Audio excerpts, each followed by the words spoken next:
Hey there, my name is Micah Blanc, and if you're interested in getting started with apartment building investing, you are in the right place.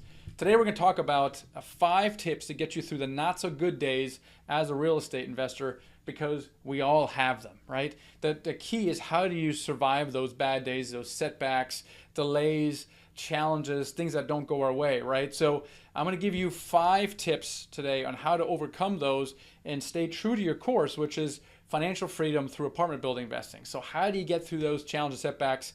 Let's get right into it. All right, so here they are, 5 tips to get through the not so good days. Tip number 1, remind yourself of the why. Why did you get started in the first place? Why did you set on this venture? Why did you get started with apartments? Why are you taking a bunch of risks? And really, if you haven't answered the question of why sufficiently, it's very easy for you to fall back on your former life, which maybe ain't so bad. So, why even take on this risk and do a bunch of stuff? So really remind yourself of what your initial goal was, and a lot of people's goal is to basically control their time. Why do you need to control your time? Why is that important to you? Well, so I can spend more time with the family. Well, why is that important to you? Well, because I don't want to miss my children growing up. I want to be there for them. Well, why is that important for you?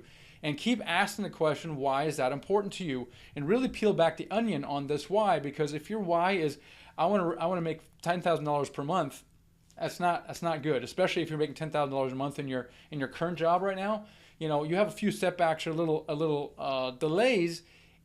You're just going to fall back and, hey, my job is not so bad. But if it's something bigger than that, if it's more about controlling your time, if it's more about your family and freedom and maybe making the world a better place, if it's bigger than you, especially if you involve your spouse, that can really get you through the difficult days. And I really, truly believe that the difference between people who are successful and people who are not successful, it comes down to that why is not strong enough.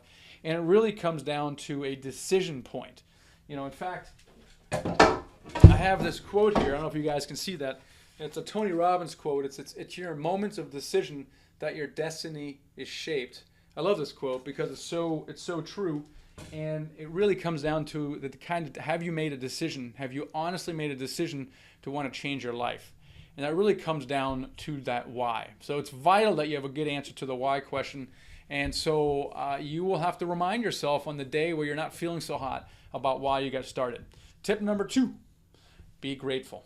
Okay, so no matter how bad your day is, you will always have something to be grateful for. Even if the crap hit the fan today, I find that being grateful lifts your spirits, changes your attitude, and the entire progression of your day. In fact, it's one of the practices I do in the morning, and my morning routine is silence, some reading, journaling, and being grateful. And I just find it just changes the whole day. So when you're feeling down, man, take some time out and kind of go through the things that you're grateful for. So really, really key. Tip number 3, lean on your support. Now, you got to have a support group around you. And unfortunately, it may not be your spouse. Hopefully it's your spouse. It may not be your friends or your family. They're like, you get crazy. What are you doing? You need to build a support group around you. And this is why going to investor meetings is important, going to meetups, starting a meetup, having a mentor or even a paid coach around you is really, really key. You have to have that. It's like whether you pay for someone or you don't, it doesn't really matter. You don't have to pay for it. It's sometimes difficult to get someone who's unpaid to commit to you being a mentor or a coach.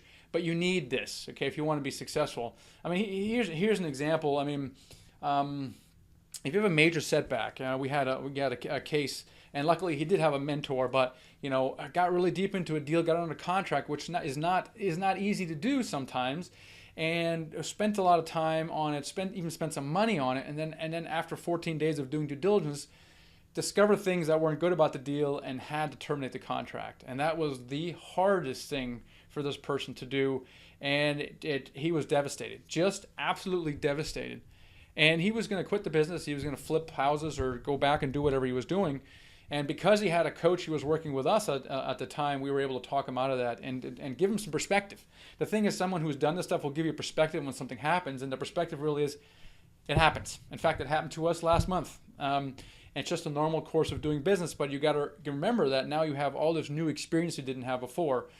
A mentor can really help in those setbacks. A mentor really helps you prevent major mistakes. I just talked with someone yesterday who lost $23,000 in a deal that didn't close. He had paid for travel, for attorneys, for a PPM, the property inspection. And I was like, John, what happened? And he described it. And I'm like, oh my gosh, had you been working with us as a student, you might have lost some amount of money because maybe you had to travel there, or you had to pay an attorney to review the contract. So you might have been out $1,400, but you would not have been out $23,000.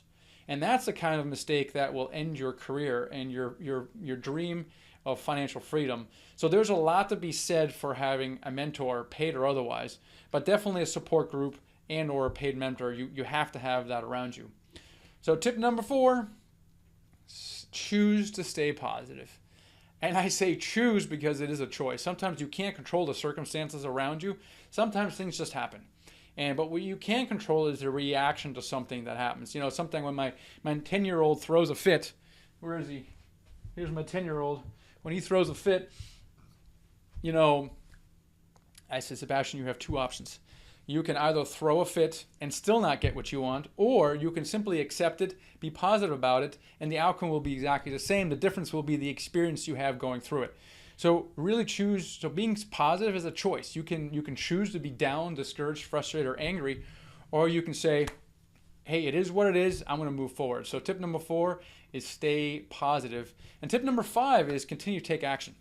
All right, so when Kay went through this deal and it almost it wiped him out emotionally, you know, the best solution to being paralyzed in fear or discouragement is to continue taking action, even if it's in very, very small days, because taking action will get you out of the rut that you're in, even if it's really, really small. So there you go. There you have it. 5 tips for getting through the not so good days. Tip number 1, remind yourself of your why. Number 2, be grateful. Number 3, lean on your support. Number 4, choose to stay positive.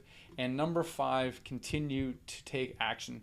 All right, that's it. Those are the 5 tips to getting through a not so good day. Hope you liked it. If you liked it, leave a comment below. Say, hey, Michael, loved it. Thanks. Keep them coming. Because if I don't hear from you, maybe I'll just stop doing these things. So let me know, hear from you. Maybe share with everyone what you're stuck on. Let me know if you have any questions, and I'll answer those as well. Make sure, though, as the next thing is that you download my free ebook. So click that button right there. Also, make sure you click this button to subscribe to my channel, the YouTube channel. And finally, a next good video to watch is this one here. So click this button here, and that'll then take you to the next video, okay? Appreciate you guys. Take care till next time.